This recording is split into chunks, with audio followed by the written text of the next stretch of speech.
Now we are into afternoon. Good afternoon, everybody. Uh, my presentation will be on this particular topic to take forward our country into this particular, making use of the ICC technology that is available here. Before that, actually, the challenges that we face at present are the exponential growth in the number of institutions since independence in our country and the depth of qualified and senior faculty. If you see for the last 20 years, there has been significant increase in the number of technical institutions, also similarly from the other faculties. But then due to that sudden expansion in the number of universities, we find qualified and senior faculty a shortage very much. And increasing gap between industry needs and curriculum, the technology is also changing very rapidly.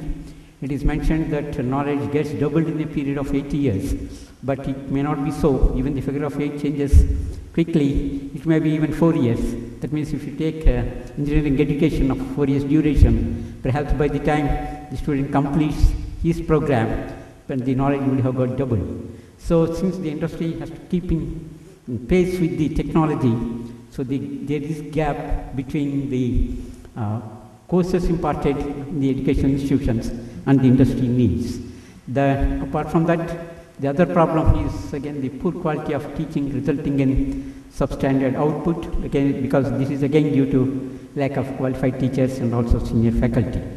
So these are some of the challenges, and if we analyze the problem or look at with respect to our country, so there is the distribution or specialization-wise distribution of universities. We have about 54% general universities, and agricultural universities about 5%, medical universities also more or less the same figure, about 5%, and for law we have about roughly 3%, but then technical universities form about 17.4%, whereas other, veterinary universities 1.6%, and other universities 13.3%. So major chunk is still the general universities, but next comes the technical universities forming about 17%. Now, if we see with respect to our state, the Andhra Pradesh, distribution of government and private sector colleges, which may be true more or less all over India. So in engineering, we have about in the government sector 23 institutions, whereas in the private sector 696, what a total of 719. So the major chunk of the institutions are in the private sector. Similarly, in the faculty of business or management, again in the government sector we have only 38, whereas in the private sector about 933. And in the education, B.Ed or those courses, M.Ed courses, on the government sector we have 14, whereas in the private sector about 601. And the other forms of education of other faculties like commerce, arts, etc. In the government sector we have about 249, whereas in the private sector about 1,750. So out of a total of 4,304 institutions in this particular state of Andhra Pradesh, 3,980 are in the private sector and less than 10% are in the government sector. This emphasizes that the role of private sector is predominant, and we have to look at the problem or say the solutions keeping this particular factor in mind.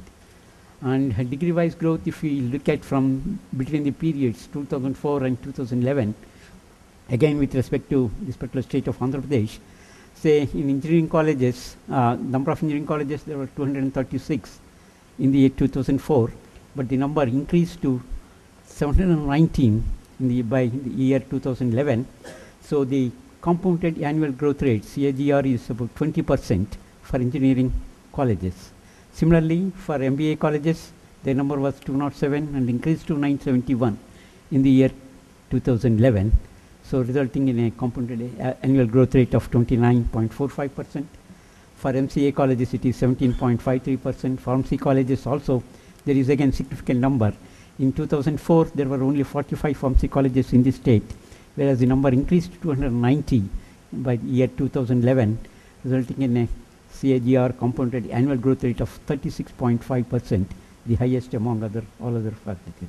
Similarly, BAD colleges also their number has increased from 304 to 615, law colleges 38 to 48, and for medical colleges from 27 in 2004 to 50 in the year 2011, giving a compounded annual growth rate of 10.84%. So in this particular period, 2004 to 2011 particularly, there is very much significant increase in the number of institutions and the student enrollment. So this poses the problems. So due to the sudden increase in the number of institutions in different fields, we don't have the senior faculty, particularly in engineering, catering to the experienced faculty, catering to those requirements, and so this is the particular problem. So a major other aspect is a major chunk of the students passing out of the engineering colleges, they are getting placement through campus placement and are being attracted by the IT sector and IT related services. So just after say BTech degree completion with respect to engineering area, say bright students or brilliant students are getting a job or being observed by the IT sector mostly. So with the result that for post-graduation or say higher education in engineering, not many students are coming forward with who are very much having as a higher quotient or better academic record, leave alone to the PhD program. So that is posing a problem in improving the quality, particularly with respect to the technical education. So the engineering colleges are, I mean, they are not able to recruit well qualified and highly talented experts coming to the teaching profession or say with or opting for teaching process. Now this is a major challenge affecting the quality of education, and the only way to overcome this deficiency is to effectively use ICT. Okay, because it is over a period of time only the qualified or experienced teachers can be obtained, but since the number of educational institutions is large, ICT can be made use of very effectively for this particular purpose. So the requirement of engineering institutions, if we look at, so maybe can be applied to even other faculties also, say high quality state of the art education, then need based learning, industry ready output. The industry expects the graduates, engineering graduates as soon as they come out. Earlier they were being trained for a period of 6 months or 1 year. Graduate apprentice training program used to be there, but due to the shortage of time to market getting reduced, the industry expects the students to be industry ready as soon as they complete their undergraduate program. So in order to prepare them with the background that we don't have very much experienced or there is shortage of experienced and well qualified teachers, ICT has to be made use of very effectively. Then focus on imparting essential skills for entrepreneurship and self-reliance is another aspect of education. Then knowledge-oriented curriculum rather than the examination-oriented curriculum is to be stressed upon. Whatever we may say, finally the student looks at somehow passing the examination, but it is in the present scenario, such students cannot find a market. So because the industry gives more importance for the experience, practical skills and the domain knowledge rather than just the marks that they obtain when they pass the examination. So therefore, the conventional method of teaching will not be very much effective, leaving alone we cannot solely depend upon the IQ of the students, but the teaching methodology must be such that they are imparted all these aspects during the course of their study itself. Then the convergence of IT and CT can be very well made use of for this particular purpose. Information technology, which basically deals with the hardware and software used to store, retrieve and process the data, and the communication technology, which includes electronic systems used for communication between individuals and also groups, when they can be converged together to form IT and CT, converging to ICT, information and communication technology, we can impart a quality education and perhaps meet the requirements of the industry. So, but all the stakeholders like the universities, colleges, industries and government should come together because of the huge investment that is involved and also the large area of the market wherein this has to be made applicable. So for that reason, it creates many opportunities for us, and ICT can be very well made use of, and we can overcome the limitations of experienced teachers or say well qualified teachers. So these because of the developments in the technology, this convergence has resulted in hyper connection. So we live in an environment wherein internet associated with the services are very much accessible immediately. So the time duration or time lag is very much less and can be used not only for business but also for education as well. It can be made use of through webinars, and then we can also have virtual classrooms, the new mode of distance learning. So in a virtual classroom, the teacher can instruct and feedback online can be obtained, and students can interact with him and clarify their doubts even though they are physically not present in the same classroom. Then hypertext courses can also be made use of, wherein this is particularly with respect to students. A syllabus oriented programs can be conducted, which also enable them to prepare them for the examination and also get through the examination, apart from imparting the knowledge even in the absence of an experienced teacher or a senior teacher. Then video based courses like face to face classroom courses with the lecturer speaking and PowerPoint slides being shown. Online examples can be given, and video streaming technologies also can be used. Then the students can watch the video by means of freeware or say plugins and can get benefit.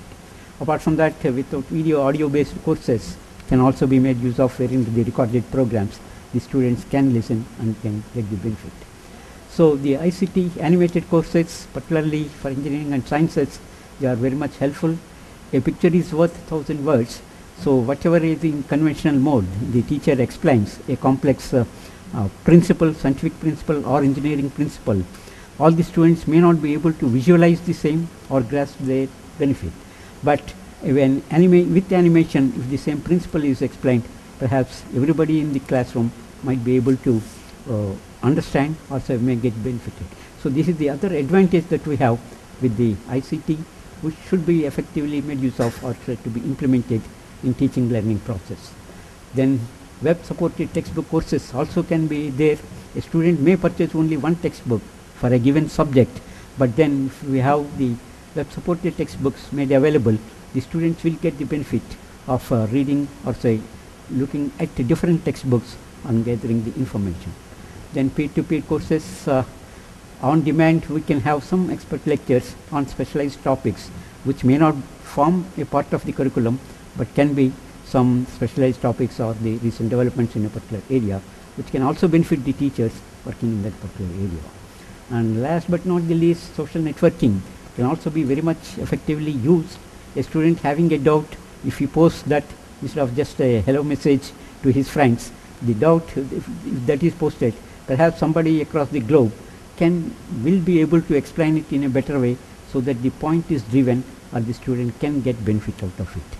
Or the students can also make use of discussing a particular topic with their friends through the social networking area, not only with respect to their friends in a classroom, but irrespective of their location of their friends or say knowing or not knowing them, they can get the benefit of the knowledge or say particular point being clarified using the social networking process. So this ICT, this enables us gives us many opportunities which ought to be implemented to overcome the present the problems. So e-learning is the computer network enabled transfer of skills and knowledge, and e-learning application process includes web-based learning, computer-based learning, virtual education opportunities and digital collaboration. All these will come into this particular aspect. And content is delivered via the internet, so making use of the videotapes or satellite TV or CD-ROMs, etc. Okay. So these technologies are, and similarly the social networking, it is a potential tool for education which is not fully exploited or not fully being used at present, but the students, when they come, are made to know about this particular one, or when it is imparted for education process or to teaching learning process, then it can also become an effective tool and will be better utilized and benefiting the students because they will not have any hindrance which they may have while speaking to a teacher or interacting with a teacher. So the advantages of web-based learning are more efficient, highly flexible distance learning mode. So the understanding process of the students definitely improves, and a point can be very well driven. So the students will realize they just do not prepare just for the sake of examinations, but it will be knowledge-oriented programs or say subjects that they learn which can benefit the industry or which may meet the requirements of the industry, and perhaps the complaint of the industry that only 15% are employable or 20% are ever employable, that figure will definitely go up and maybe to the satisfaction of the industry requirements, and the practical skills that are expected from a technical person can improve. Okay? So, so the way forward is creating this infrastructure for ICT. It needs a very huge investment. So, but since the private colleges are there, private sector is there, government is there, and other industry, these are all the people involved. So therefore, heavy investment of particular aspect has to come from all the three players, and then should be implemented so that every college will have a e-learning classroom or say audio room wherein interaction can be done to conduct the webinars, etc. So the private sector from the college side, the government sector and the industry must come together to make it possible to invest the required amount so that this can be achieved. And one of the important aspects that I would like to mention is India can become international hub in education. So not only for ICT, because many of the students from underdeveloped countries or developing countries, they may go to European countries or US, but which may perhaps the India can offer them a better opportunity if this kind of ICT enabled education process is there or system is there. We can also attract a large number of students from different countries, and India can become international hub in education, just like in IT or IT enabled services. Thank you very much for your kind attention.